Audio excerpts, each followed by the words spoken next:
your host Wahid Ali Bhatti.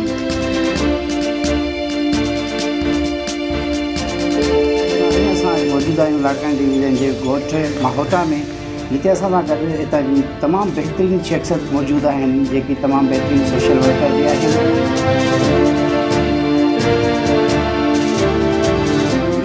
अचो त तव्हांजी मुलाक़ात करायूं था एडवोकेट आसिफ माहोटो साहिब सां। अस्सलाम वालेकुम सर। वालेकुम सलाम सर। सर कहिड़ा हाल आहे? अल्हम्दुलिल्लाह सर। कीअं पई लाइफ गुज़रे सर?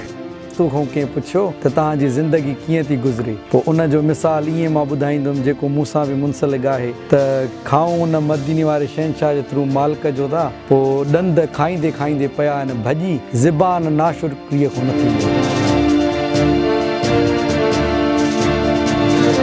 नुक़सानात बिल्कुलु घणा थिया आहिनि, जीअं त असांजो 2010 जे बोर्ड में थिया नुक़सानात, अहिड़े ई तरीक़े सां जेको हिन वक़्तु 2022 जो जेको असांजो हे रेनी फ्लड थियो, असांजो माण्हुनि ग़रीबनि जा सिंध में बलूचिस्तान में घर टुटा, माण्हू दरपदर थिया, रोडनि ते अची विया, खाइण खां कुझु न मिली सघनि, पाइण खां कुझु न मिली सघनि, छत ढकण खां कुझु न मिली सघनि।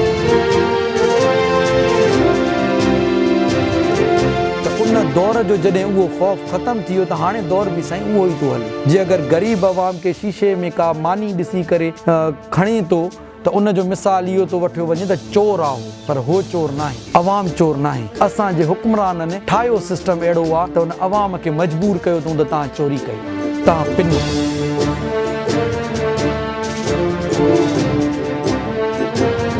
कंट्रीज़ में ईअं न आहे। तव्हां ॾिसो उते फैक्ट्रीज़ वेल एस्टेब्लिश्ड आहिनि, उहे माण्हू जेके लखें करोड़नि माण्हुनि जेके उते कमाइण जा ज़रिया आहिनि। पाकिस्तान में छा आहे, असांजा हुक्मरान पाण पिननि था, जेके फंड्स वठनि था ॿियनि मुल्कनि खां, जॾहिं हुक्मरान पिननि था त अवाम खे कहिड़ो ॾोह आहे त अवाम पिने।